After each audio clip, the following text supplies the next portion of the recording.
मेरा नाम प्रताप है। कहते हैं ना कि जब पिता का साया सर पर होता है तो जिंदगी बहुत अच्छी लगती है और बेफिक्री भरी जिंदगी गुजर रही होती है। लेकिन जब पिता इस दुनिया से चला जाता है तभी बच्चों को उनकी अहमियत पता चलती है। हर औलाद के लिए उसके माता पिता का जिंदा होना बहुत जरूरी है, क्योंकि औलाद को अपने माता पिता के जाने के बाद ही पता चलता है कि ये जिंदगी उनके बिना कितनी मुश्किल है। मैं भी एक बिगड़ा हुआ और आवारा इंसान था। मैंने अपनी जिंदगी को हमेशा ही फुल एंजॉय किया था। कभी घर पर ध्यान ही नहीं दिया था कि मेरे घर में दो दो जवान बहनें भी हैं और एक माँ भी है और बूढ़ा पिता है जो मेहनत मजदूरी करके अपने बच्चों को सुकून भरी जिंदगी के लिए पैसे कमाया करता है। मैं अपने पिता का इकलौता सहारा था और जवान भी था। इंटर तक पढ़ाई करने के बाद मैंने आगे नहीं पढ़ा था और न ही पढ़ना चाहता था, क्योंकि मेरा पढ़ाई पर ध्यान ही नहीं था। मैं अपने आवारा दोस्तों के साथ आवारागर्दी करना बहुत पसंद करता था। हमेशा अपने दोस्तों के साथ मूवी देखना, लड़कियों को छेड़ना, रोड पर तेज स्पीड में बाइक चलाना और हर तरह का गलत काम करना जो एक जवान इंसान अपनी जवानी में करने के शौक रखता है। मेरे पापा मुझे हमेशा गलत काम करने से रोकते थे और मुझे मेरी मम्मी भी रोकती टोकती रहती थी।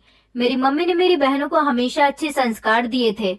मेरी बहनों ने हाई स्कूल तक पढ़ाई की थी और उसके बाद वो घर में बैठ गई थी, क्योंकि मेरे पापा की इतनी कमाई नहीं थी कि वो आगे अपनी बेटियों को और पढ़ा सकते। मेरे पापा को मुझसे बहुत उम्मीदें थी और वो चाहते थे कि मुझे ज्यादा से ज्यादा पढ़ाएं ताकि मैं आगे चलकर किसी अच्छी नौकरी पर लग जाऊं। बड़ी मुश्किल से उन्होंने मेरा इंटर कंप्लीट करवाया था, लेकिन मैं था कि मेरा अपनी पढ़ाई पर कोई ध्यान ही नहीं था और न ही मैं घर पर कभी कोई ध्यान दिया करता था। सुबह को जब घर से निकलता तो रात को देर से घर वापस आता था। अपनी अय्याशियों के चक्कर में मेरा घर के खाने पीने पर भी कोई ध्यान नहीं रहता था। मैं कभी अपनी पॉकेट मनी से अपने दोस्तों को पार्टी देता तो कभी मेरे दोस्त अपनी पॉकेट मनी से मुझे पार्टी देते थे। मैं घर के खाने से भी बहुत दूर था और अपनी सेहत पर भी कोई ध्यान नहीं देता था। मेरे घर वाले मेरी इस हरकत से बहुत परेशान थे। मेरे पापा तो मुझे समझा समझा कर थक चुके थे कि इतना घर से बाहर मत निकला करो और कभी अपने घर पर भी ध्यान दिया करो। मगर मुझे हर बार अपने पापा की बातें बुरी लगती थी और मैं उनकी बातों को इग्नोर करने के बाद अपनी जिंदगी को अपने हिसाब से जी रहा था और पापा की बात एक कान से सुनकर दूसरे कान को निकाल दिया करता था। मेरी मम्मी अगर मुझे समझाती तो मैं उन्हें इमोशनली ब्लैकमेल करता था कि मैं आपका एक ही तो बेटा हूँ, कि आप चाहती हो कि आपका बेटा इतनी सी उम्र में जिम्मेदारियां संभालने लगे। मेरी मम्मी कहने लगी कि बेटा, तुम्हारे पिता बूढ़े हो चुके हैं और तुम जानते हो कि मैं भी बीमार रहती हूँ। तुम्हें नहीं पता कि माता पिता कितनी अहमियत रखते हैं। तुम्हारे पिता अकेले ही इस घर को चला रहे हैं। अब तुम जवान हो गए हो, उन्होंने तुम्हें पढ़ा लिखा कर जवान कर दिया है, तो तुम्हारी जिम्मेदारी बनती है कि तुम कोई अच्छी नौकरी करो और अपने पिता का सहारा बनो।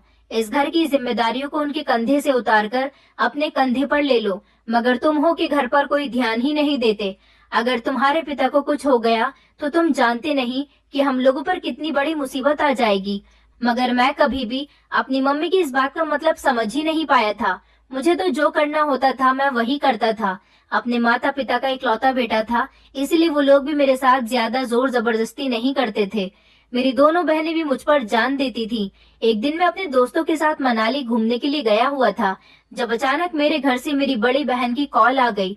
मेरी बड़ी बहन ने मुझे बताया था कि पापा की तबीयत बहुत ज्यादा खराब है, जल्दी से घर आ जाओ। मगर मैं अपने शहर से बहुत दूर आया हुआ था।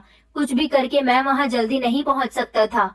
हमारे शहर से मनाली का पूरे 15 घंटे का रास्ता था। मैं जैसे ही अपने घर पहुंचा तो मेरे होश उड़ गए थे और मुझे अपनी आंखों पर विश्वास नहीं हो रहा था, क्योंकि हमारे घर में बहुत सारे लोग इकट्ठा थे। जगह जगह से रोने पीटने की आवाज आ रही थी। मेरी मम्मी उजड़ी हुई हालत में एक तरफ को सुध-बुध सी बैठी हुई थी और उसके ही बराबर में मेरी दोनों बहनें भी चिल्ला चिल्ला कर रो रही थी और उन लोगों के सामने मेरे पापा की अर्थी रखी हुई थी। मेरे पापा इस दुनिया को छोड़कर जा चुके थे। उनको हार्ट अटैक आया था। डॉक्टर ने उनके दिल का ऑपरेशन बताया था, लेकिन हम लोग गरीब थे, उनका ऑपरेशन कैसे हो सकता था। और फिर मैं भी अपनी माँ और बहनों के पास नहीं था जो कोई और बंदोबस्त कर सकता। मेरे पापा को कोई सहारा नहीं मिला, उनका ऑपरेशन नहीं हो सका, इसलिए वो इस दुनिया को छोड़कर चले गए। अपने पापा की मौत पर मैं बहुत रोया था। मेरे पापा मुझे इस दुनिया से छोड़कर जा चुके थे और मैं उनके उस कड़े वक्त में उनके साथ तक नहीं था। मुझे उस दिन अपने आप से नफरत होने लगी थी। मेरी माँ विधवा हो चुकी थी, जबकि मेरी दोनों बहनें तड़प तड़प कर रो रही थी। मैं अपने पिता की चिता को आग दे चुका था। घर में बहुत सारी परेशानियां आ गई थी। खाने के लिए कुछ भी नहीं था। मेरी मम्मी और बहनें बहुत परेशान थी। समझ नहीं आ रहा था कि क्या किया जाए। घर में जो थोड़े बहुत पैसे जुड़े हुए थे, वो मेरे पापा के इलाज पर उठ चुके थे। पापा के मरने के बाद हम लोगों के पास कुछ भी नहीं बचा था। मेरे पापा कोई इतना बड़ा कारोबार भी नहीं करते थे जो उनके पास ढेर सारे पैसे होते, और उनकी जमीन जायदाद भी नहीं थी। ले देकर हम लोगों के पास यही एक छोटा सा घर था जो हमारा सहारा था, जिसमें हम अपनी जिंदगी गुजार रहे थे। मगर हमारी जिंदगी का चैन और सुकून तो पापा के मरने के बाद बिल्कुल ही खत्म हो गया था। मेरी माँ और बहनें पापा को याद करके रोती रहती थी, जबकि मुझे भी अपने पापा की बेहद याद आती थी। अपने पापा की कही हुई हर वो बात याद आती थी जिनको मैं सुनकर अनसुनी कर दिया करता था।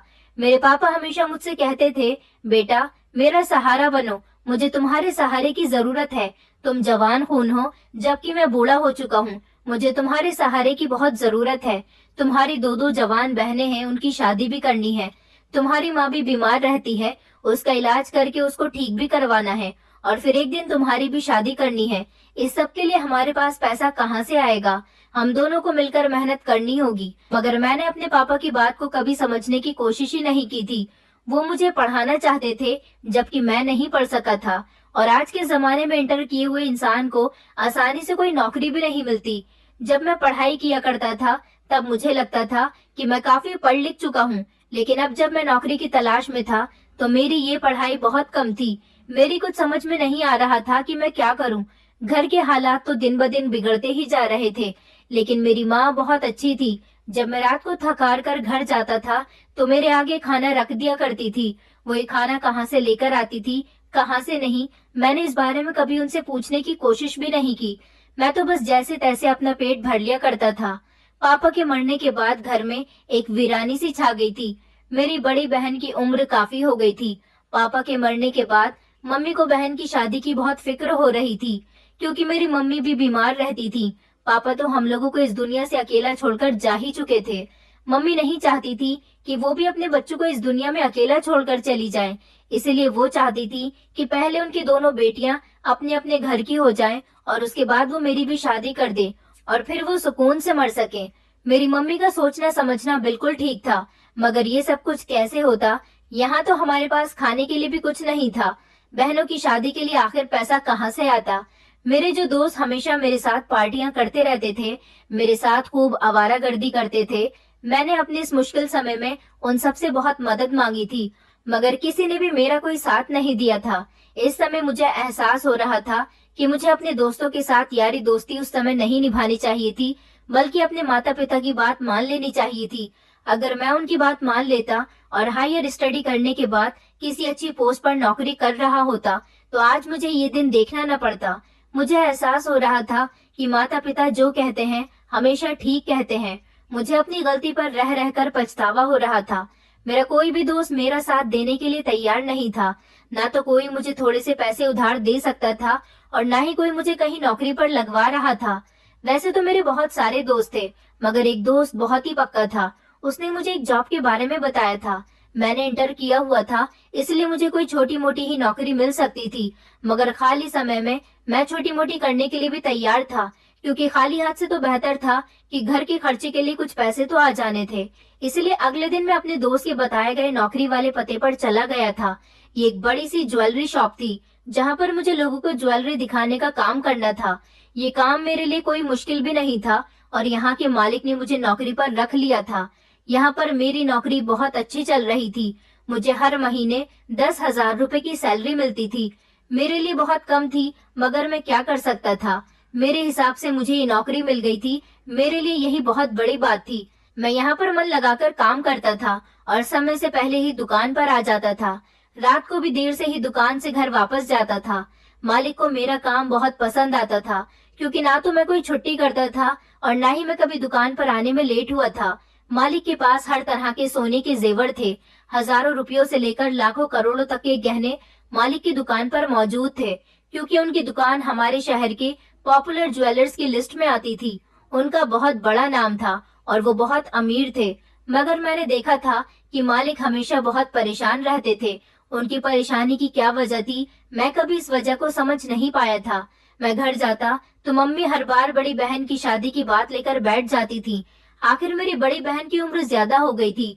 अभी उसकी उम्र इतनी थी कि उसके लिए आसानी से हमें रिश्ता मिल सकता था, लेकिन आगे चलकर अगर उसकी उम्र और ज्यादा हो जाती तो उसके लिए शायद रिश्ते आने भी बंद हो जाते, क्योंकि आजकल के जमाने में लोग अपने बेटे के लिए कम से कम उम्र की लड़की तलाश करते हैं।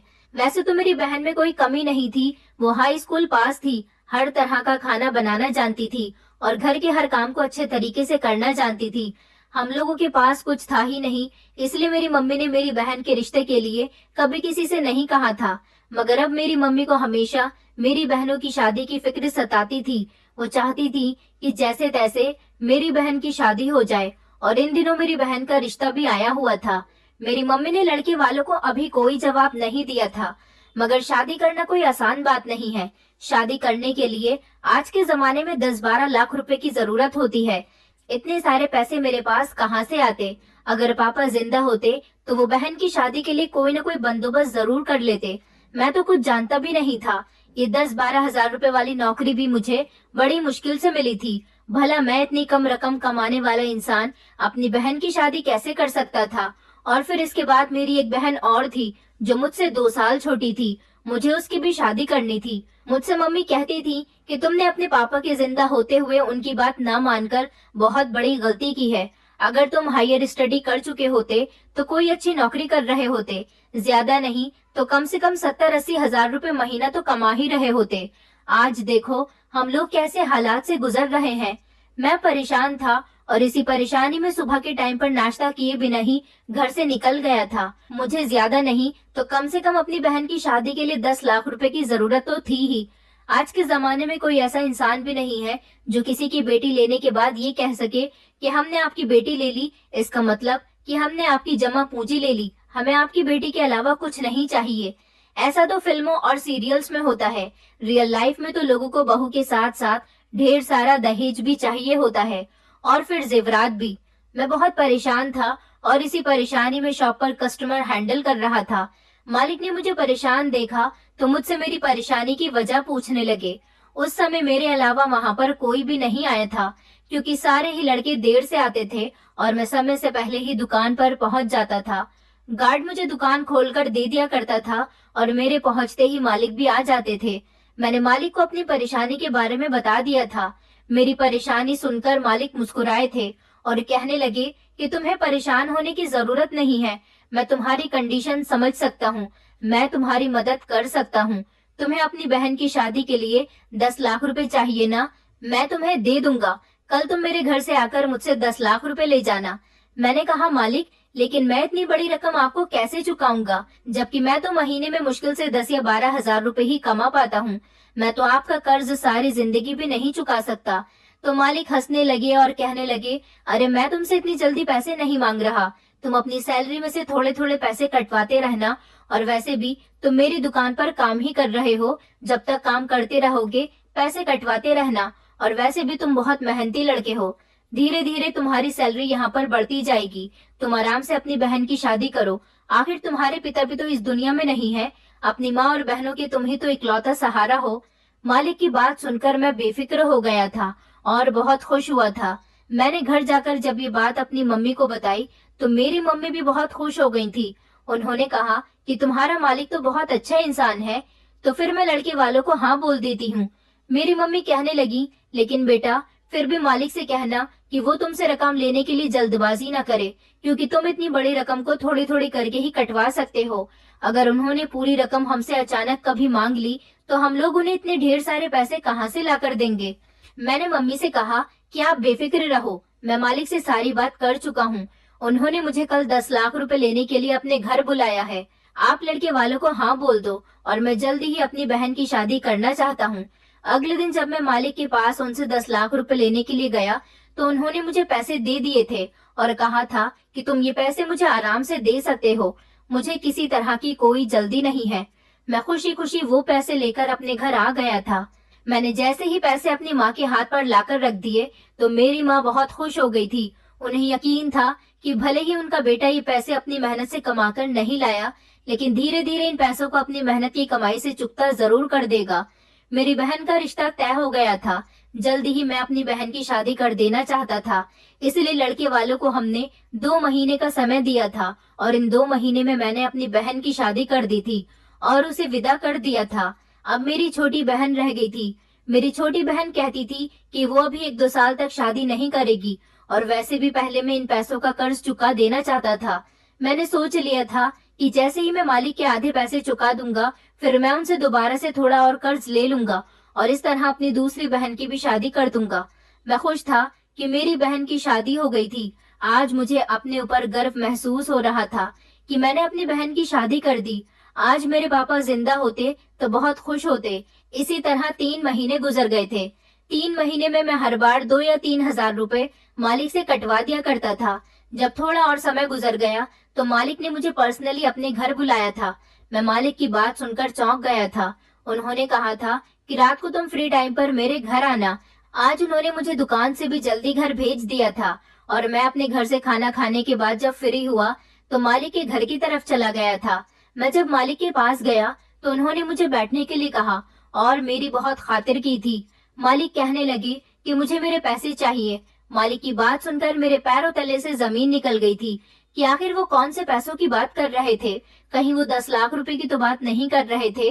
मैंने मालिक से कहा कि आप किन पैसों की बात कर रहे हो? तो वो हंसते हुए कहने लगे, अरे तुम 10 लाख रुपए को भूल गए क्या, जिनमें से तुम अभी मुश्किल से 10 हजार रुपए भी मुझे ठीक से नहीं दे पाए हो। मुझे मेरे 10 लाख रुपए चाहिए। मालिक की बात सुनकर मेरे होश उड़ गए थे। मैंने उनसे कहा, मालिक आप ये कैसी बातें कर रहे हो? आपने तो मुझे ये कहकर पैसे दिए थे कि आपको पैसों की अभी कोई जल्दी नहीं है और आप हर महीने मेरी सैलरी से पैसे थोड़े थोड़े करके काट लिया करोगे। तो फिर आज आप ये कैसी बातें कर रहे हो? मालिक कहने लगे कि मैं बिल्कुल ठीक कह रहा हूँ। अगर तुमने मेरे पैसे मुझे वापस नहीं दिए तो मैं तुम्हें पुलिस के हवाले कर दूंगा और तुम जानते नहीं कि मेरी पहुंच कहाँ तक है। मालिक ने मुझे एक वीडियो दिखाया था जिसमें मैं मालिक के ही घर पर उनके हाथों से 10 लाख रुपए की रकम पकड़ रहा था। ये सब देखकर तो मेरे होश उड़ गए थे और मुझे डर लगने लगा था कि आखिर मालिक मेरे साथ ऐसा क्यों कर रहे हैं। मैंने मालिक के आगे हाथ जोड़ लिए और कहने लगा कि मालिक प्लीज आप मेरे साथ ऐसा मत करो। मैं आपके पैसे आपको वापस दे दूंगा। आप कहेंगे तो मैं सारी रात और सारा दिन आपकी दुकान को अकेले भी संभाल लूंगा, मगर भगवान के लिए आप मेरे साथ ऐसा मत करो। मैं आखिर इतने ज्यादा पैसे आपको कहाँ से ला कर दूंगा? जितने भी पैसे आपने मुझे दिए थे वो मेरी बहन की शादी में खर्च हो गए। मेरे पास अब कोई पैसा नहीं है। मालिक कहने लगे, अच्छा ठीक है, तुम्हारे पास इस समय पैसे नहीं है तो कोई बात नहीं, लेकिन मुझे तो मेरे पैसे चाहिए। अगर तुम चाहते हो कि मैं तुम्हें दिए हुए पैसों को भूल जाऊं तो फिर तुम्हें मेरा एक काम करना होगा। बताओ, मेरा काम करोगे? मालिक की बात सुनकर मैंने बिना कुछ सोचे समझे ही उन्हें हाँ कह दिया था। फिर मैंने उनसे कहा कि कैसा काम? मालिक ने मुझसे कहा कि मुझे तुम्हारे डॉक्यूमेंट्स चाहिए। मैं मालिक की बात सुनकर दंग रह गया था कि आखिर वो मेरे डॉक्यूमेंट्स का क्या करते। तो उन्होंने मुझे बताया कि मैं तुम्हें यूरोप भेजना चाहता हूँ, तुम्हारा पासपोर्ट बनवाना चाहता हूँ ताकि तुम यूरोप जा सको। मालिक की बात सुनकर मुझे बड़ी हैरानी हुई थी कि आखिर वो मुझे इतनी दूर जाने के लिए क्यों कह रहे हैं। मैंने चौंकते हुए कहा कि मालिक मुझे वहां जाकर क्या करना होगा? तो वो कहने लगे कि ये सब मैं तुम्हें बता दूंगा, बस तुम 10-15 दिन तक का इंतजार करो, तुम्हें सब कुछ पता चल जाएगा। मैं बहुत परेशान था कि मालिक की इस बात का मतलब क्या हो सकता है और परेशानी से ही मैं अपने घर आया तो मेरी माँ मुझसे मेरी परेशानी की वजह पूछने लगी। मैंने उन्हें सब कुछ बता दिया था। मेरी मम्मी बहुत डर गई थी। मालिक का एक आदमी मेरे साथ मेरे घर आया था जिसको मैंने अपने डॉक्यूमेंट्स दे दिए थे। मेरी मम्मी कहने लगी, बेटे तुमने अपने डॉक्यूमेंट अपने मालिक को दे दिए हैं, कहीं तुम्हारा मालिक तुम्हारा पासपोर्ट बनाने के बजाय तुम्हारे डॉक्यूमेंट्स का कोई गलत फायदा ना उठा ले। मैंने कहा, मम्मी पता नहीं मेरी किस्मत में क्या लिखा हुआ है, मेरे साथ क्या होना है। मम्मी कहने लगी कि तुम्हारा मालिक अगर तुम्हें यूरोप भेज रहा है तो तुम मत जाना, हम तुम्हारे बिना कैसे रहेंगे और तुम्हारे पिता भी हम लोगों के साथ नहीं है। मैंने कहा, मम्मी तो फिर मैं क्या करूं? मालिक पैसे मांग रहा है और अगर पैसे नहीं दिए तो वो मुझे पुलिस के हवाले कर देगा। उसके पास पूरा सबूत है कि मैंने उससे पैसे लिए हैं। इससे बेहतर यही होगा कि मैं मालिक का काम कर दूं और इस कर्ज से आजाद हो जाऊं। मुझे नहीं पता था कि मालिक इतना घटिया इंसान निकलेगा। मम्मी कहने लगी, बेटा तुम नहीं जानते कि दुनिया बहुत बुरी है, पता नहीं तुम्हारे साथ यूरोप जाने के बाद क्या होगा। मम्मी की बातों ने मुझे और ज्यादा परेशान कर दिया था। मैं उनके पास से उठकर अपने कमरे में आ गया था। सारी रात मुझे जागते जागते हो गई थी। अगली सुबह जब मैं दुकान पर गया तो मालिक ने मुझसे कहा कि तुम्हारी दुकान से छुट्टी हो चुकी है, तुम अपने घर जाकर आराम करो। जब तुम्हारा पासपोर्ट बनकर आ जाएगा तो तुम्हें बुला लिया जाएगा। तुम अपना सामान पैक करके यहाँ आ जाना। अब मुझे अपने पासपोर्ट आने का इंतजार था। मैं घर में रहकर अपना वक्त गुजार रहा था। मेरे साथ साथ मेरी बहन और मेरी मम्मी भी बहुत परेशान थी। समझ नहीं आ रहा था कि क्या होने जा रहा है। एक दिन मालिक की मेरे पास कॉल आई और उन्होंने मुझसे कहा था कि तुम अपना सामान पैक करो, तुम्हारा पासपोर्ट बनकर आ गया है और जल्द से जल्द मेरे घर पर आ जाओ। मैंने अपने थोड़े से कपड़े रख लिए थे। मैंने अपनी मम्मी को कहा था कि वो मेरी बहन को लेकर नानी के घर चली जाए। अब वो यहाँ अकेली रहेंगी तो परेशान हो जाएंगी। मेरी मम्मी का मन नहीं कर रहा था कि वो मुझे यूरोप जाने दे, लेकिन हम लोग मालिक के हाथों मजबूर हो चुके थे और कोई रास्ता भी नहीं था। मेरे कहने के मुताबिक मेरी मम्मी और बहन घर में ताला डालकर नानी के यहाँ रहने के लिए चली गई थी और मैं मालिक के पास आ गया था।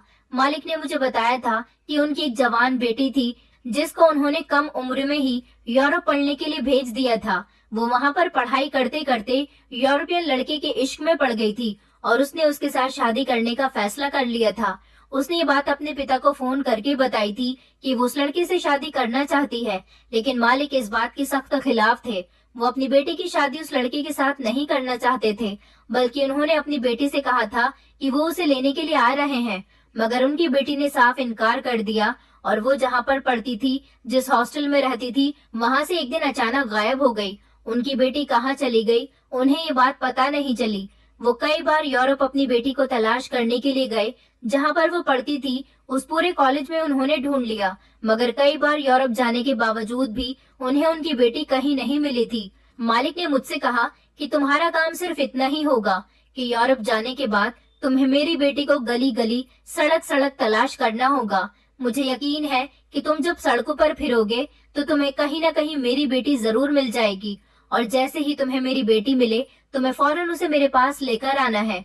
मैं अपनी बेटी के लिए तड़प रहा हूँ। मैं अपनी बेटी से मिलना चाहता हूँ, मगर वो मुझसे कोई कांटेक्ट ही नहीं कर रही। मालिक ने मुझे अपनी बेटी का फोटो दिखा दिया था और अपनी बेटी की बाकी इन्फॉर्मेशन भी मुझे दे दी थी। मालिक ने मुझसे कहा था कि अगर तुमने मेरा ये काम नहीं किया और या फिर कहीं भागने की कोशिश की तो तुम जानते हो कि इस शहर में तुम्हारी माँ और तुम्हारी बहन भी रहती है। मैं उनके साथ कुछ भी कर सकता हूँ, इसलिए कभी मेरे साथ होशियारी करने के बारे में सोचना भी नहीं। मालिक ने मुझे यूरोप भेज दिया था। खर्चे के लिए कुछ पैसे भी दे दिए थे और एक मोबाइल दिया था जिससे मैं सिर्फ मालिक से ही कांटेक्ट कर सकता था। उन्होंने मुझसे कहा था कि तुम अपनी फैमिली से भी कोई कांटेक्ट नहीं कर सकते। मैं यूरोप आ गया था और यहाँ पर हर जगह मालिक की बेटी को तलाश कर रहा था। यूरोप के लोग बिल्कुल अलग होते हैं। यहाँ पर इंडिया के लोगों की पहचान अच्छी तरीके से की जा सकती थी, मगर मुझे मालिक की बेटी कहीं भी नहीं मिल रही थी। मैं यहाँ सड़कों पर अकेला फिर रहा था। मेरे हाथ में मोबाइल था। मुझे अपनी मम्मी और बहनों की बहुत याद आ रही थी। मैं चाहकर भी उनसे बात नहीं कर सकता था क्योंकि मालिक ने मुझे मेरी फैमिली से बात करने के लिए सख्त मना किया हुआ था। मेरी समझ नहीं आ रहा था कि मैं क्या करूं। मेरे पास इतने पैसे थे कि मैं अपना खर्च आराम से कर सकता था। मुझे फिक्र हो रही थी अपनी मम्मी और अपनी बहन की कि वो लोग नानी के घर पर कैसे अपने दिन काट रही होंगी, क्योंकि मेरे नाना नानी तो जिंदा नहीं थे। घर में मामा मामी ही थे और उनका नेचर भी अच्छा नहीं था। मैं जानता था कि वहाँ पर मेरी बहन और मेरी मम्मी को बहुत जलील किया जा रहा होगा। मैं अपनी मम्मी को कुछ पैसे भेजना चाह रहा था, इसलिए मुझे पैसों की बहुत जरूरत थी। अगर मालिक से पैसे ले लेता तो और उनका कर्जदार हो जाता, इसलिए सोच रहा था कि मैं यहाँ पर कोई काम कर लूं जिससे मेरे पास पैसे आए और मैं किसी तरह मालिक को ये पैसे दे दूं और उनसे कहूं कि ये पैसे मेरी मम्मी को दे देना। मगर मुझे तो नौकरी भी इतनी आसानी से नहीं मिल सकती थी। जब मुझे अपने ही शहर में ढंग की नौकरी नहीं मिली तो यहाँ विदेश में कैसे मिल सकती थी। मैं सड़कों पर मारा मारा फिर रहा था। हर जगह हर किसी के घर पर मेरी नजर थी। घर के दरवाजों को मैं गौर गौर से देखता था कि कहीं से निकलती हुई या आती हुई मुझे मालिक की बेटी मिल जाए तो मैं उनको उनकी बेटी सौंप दूं और इस काम से आजाद हो जाऊं। मगर कई दिन हो गए थे, मालिक की बेटी मुझे कहीं नहीं मिल रही थी। सारे दिन मालिक की बेटी को तलाश करने के बाद मैं एक सड़क पर ही लेट जाता था। वैसे तो मेरे पास रहने के लिए कमरा भी था, लेकिन मेरी नजरें मालिक की बेटी को तलाश कर रही थी। मुझे लगता था कि कहीं मालिक की बेटी रात के समय सड़क पर आती होगी तो शायद मैं उसे रात के समय ही ढूंढ लूं। इसलिए मैं कहीं भी किसी भी सड़क पर रात के समय लेट जाता था। 3 दिन से मैं एक ही सड़क के किनारे थक हार कर लेट रहा था, क्योंकि यहाँ पर एक अजीब सा सुकून था। एक दिन मुझे मालिक की बेटी नजर आ ही गई थी, लेकिन ये देखकर मैं दंग रह गया था कि उसके साथ एक बूढ़ा आदमी मौजूद था। मैं मालिक की बेटी के करीब जाने की कोशिश कर रहा था, मगर वो कहीं पर अचानक से गायब हो गई थी। अगले दिन फिर से वो मुझे एक शॉपिंग मॉल में मिली थी, लेकिन जैसे ही मैं उसके करीब गया तो वो बूढ़ा आदमी उसका हाथ पकड़कर खड़ा हो गया, तो मैं पीछे हट गया। थोड़ी ही देर गुजरी थी कि बूढ़ा आदमी किसी से फोन पर बातों में बिजी हो गया। जब मैं मौका देखकर मालिक की बेटी के पास गया और उससे कहने लगा कि मुझे तुमसे कुछ बात करनी है। मेरी बात सुनकर वो समझ गई थी कि मैं इंडियन हूँ, इसलिए वो कहने लगी कि आप इंडिया से आए हो। मैंने कहा, हाँ, मैं तुम्हें लेने के लिए आया हूँ। तो उसने कहा कि यहाँ से चले जाओ, अगर इस आदमी ने तुम्हें देख लिया तो तुम्हारी जान को खतरा हो सकता है।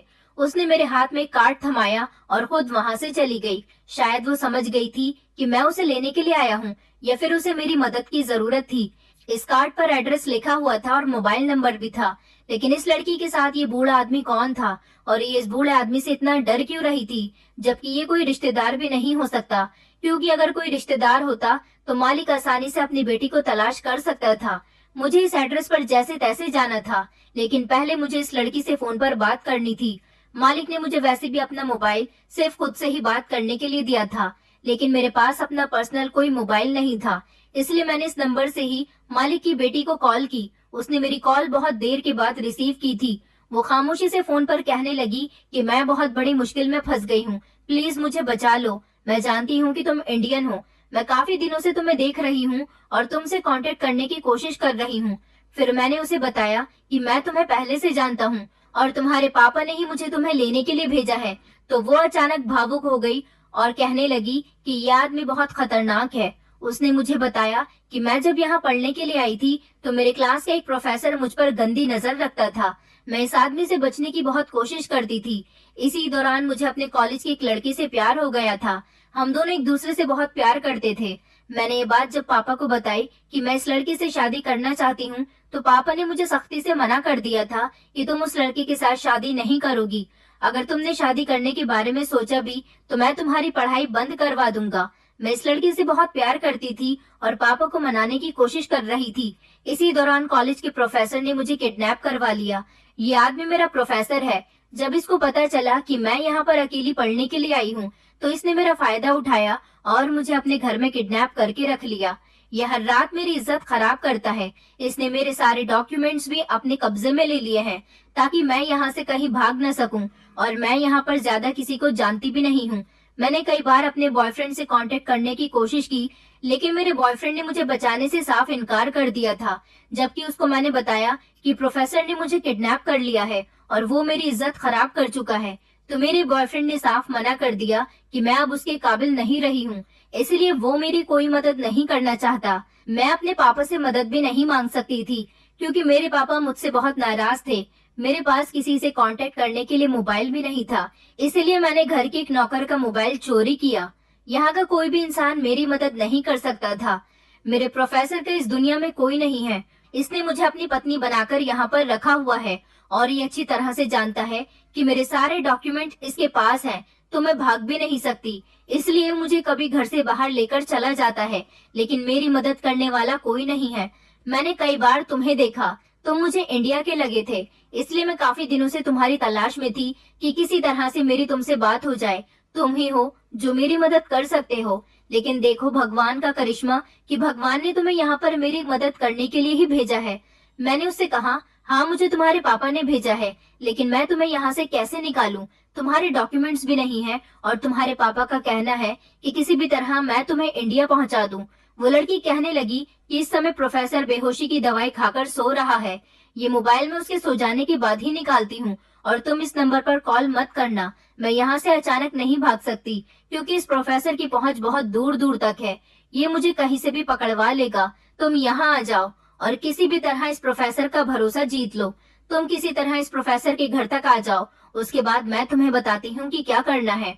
और अब मैं फोन रख रही हूँ। ये बहुत खतरनाक आदमी है। ये मेरे ऊपर बहुत अत्याचार कर चुका है। हर रोज मेरी इज्जत के साथ खिलवाड़ करता है और मुझे इसने अपने घर में कैद करके इसलिए रखा हुआ है क्योंकि जब मैं कॉलेज में पढ़ती थी तो उसको मैं बहुत पसंद आ गई थी।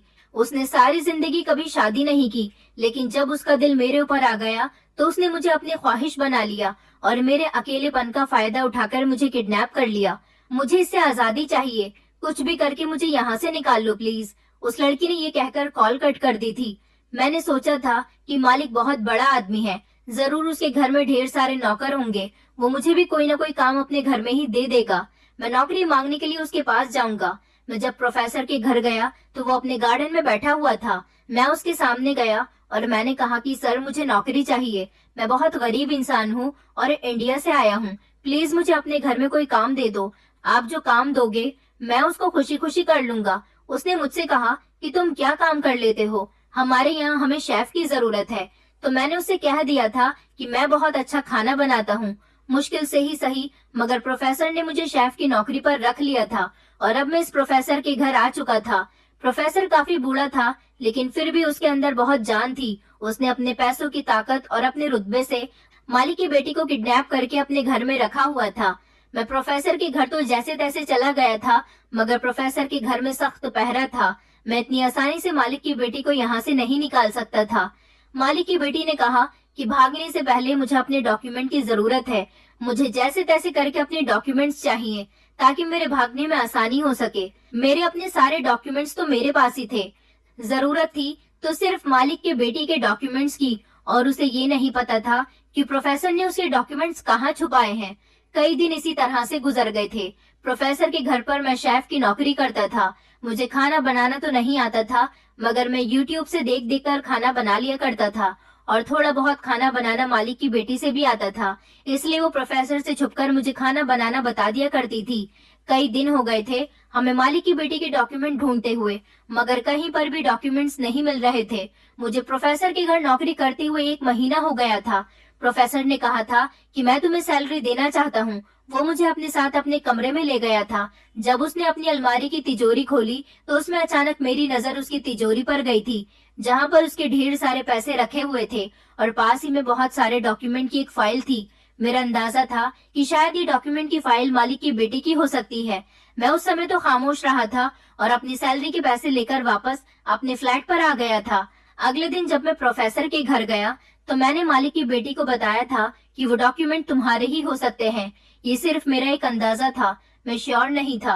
हो सकता है कि वो कागजात किसी और चीज के भी हों, लेकिन एक बार ट्राई करने में क्या जा रहा था। मालिक की बेटी कहने लगी, तो फिर हम लोग एक काम करते हैं, आज रात खाने में तुम नींद की दवाई मिला दो, प्रोफेसर सो जाएगा और फिर हम लोग उसी कमरे से तिजोरी की चाबी लेकर तिजोरी खोल लेंगे और मेरे डॉक्यूमेंट चेक कर लेंगे। अगर डॉक्यूमेंट्स ठीक निकले तो हम लोग आज रात ही यहाँ से रवाना हो जाएंगे। मालिक की बेटी का प्लान मुझे ठीक लगा था। मैंने आज खाने में नींद की दवाई मिला दी थी और रात के टाइम पर जब प्रोफेसर ने खाना खाया तो वो गहरी नींद में 1 घंटे के बाद ही सो चुका था। हम लोगों ने जल्दी से तिजोरी खोली और जब डॉक्यूमेंट चेक किए तो हम लोगों की जान में जान आ गई थी, क्योंकि डॉक्यूमेंट मालिक की बेटी के ही थे। अब परेशानी ये थी कि बाहर बहुत सख्त पहरा था, बहुत सारे सिक्योरिटी गार्ड्स थे। हम यहाँ से कैसे भाग सकते थे, कुछ समझ ही नहीं आ रहा था कि क्या किया जाए। और आज रात हमारे पास बहुत अच्छा मौका था यहाँ से भागने का। फिर मालिक की बेटी ने मुझे एक प्लान बताया। उसने कहा कि मालिक तो सो रहा है, मैं घर में शोर मचाऊंगी, चोर चोर। शोर की आवाज सुनकर जब सारे गार्ड्स अंदर आएंगे तब हम लोग यहाँ से बाहर भाग जाएंगे। ये प्लान हमारे लिए सक्सेसफुल साबित होने वाला था।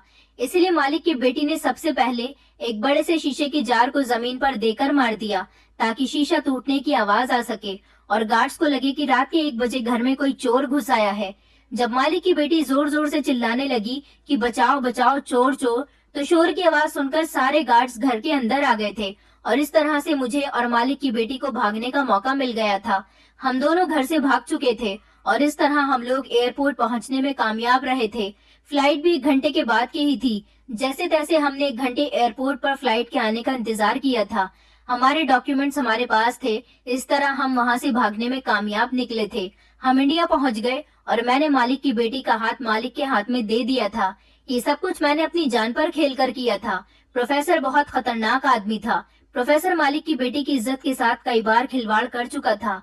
मालिक की बेटी उससे तंग आ गई थी, इसलिए वो वहाँ से भागना चाहती थी। मैं मालिक की बेटी को उस आदमी से बचाकर ले आया था। इस खुशी में उसने मेरा कर्ज माफ कर दिया था। लेकिन ये बड़े लोग बड़े ही अजीब होते हैं, गरीबों का किस तरह से फायदा उठाते हैं। अगर मेरी जान पर मुसीबत आ जाती तो मेरी माँ और बहन का क्या होता। मैं शर्मिंदगी से मुंह लटकाता हुआ अपने घर आ गया था और अपनी माँ को नानी के घर से बुला लिया था। मेरी माँ और बहन ने नानी के घर बड़े ही परेशानी भरे दिन गुजारे थे, क्योंकि वहाँ पर मेरी मामा मामी का बिहेवियर उनके साथ बिल्कुल भी अच्छा नहीं था। इस तरह जिंदगी पहले की तरह ही गुजर रही थी। अब मेरे पास ना तो पैसे थे और ना ही कोई नौकरी थी। मेरी माँ ने कह दिया था कि अब चाहे जैसे भी हो, हमें किसी से कोई कर्ज नहीं लेना। जिंदगी अगर भूखा रहकर गुजर रही है तो ऐसे ही गुजरती रहेगी, मगर वो अपने बेटे को किसी मुसीबत में नहीं डालेगी। और मैंने भी सोच लिया था कि मैं अब कोई ऐसा वैसा काम नहीं करूंगा जिससे मैं अब किसी से कोई एहसान नहीं लूंगा जिसकी कीमत मुझे इतनी बड़ी चुकानी पड़े। दिन इसी तरह से गुजरते जा रहे थे जब एक दिन हमारे घर के दरवाजे पर दस्तक हुई। मेरी माँ ने जब दरवाजा खोला तो ये देखकर मैं और मेरी माँ के होश उड़ गए थे कि दरवाजे पर मालिक और उसकी बेटी थी। मालिक को देखकर मैं फिर से घबरा गया था कि कहीं वो फिर से मुझे कोई काम न बताते और अपने पैसों की डिमांड न करने लगे। वैसे तो वो मुझसे पैसों की डिमांड नहीं कर सकता था, लेकिन वो अमीर आदमी था, अपने पैसे की ताकत से जो चाहे कर सकता था। मेरा क्या था, जिस तरह से पहले मैं उसकी बातों में आ गया था, इसी तरह से अब की बार भी आ जाता। मैं कुछ नहीं कर सकता था।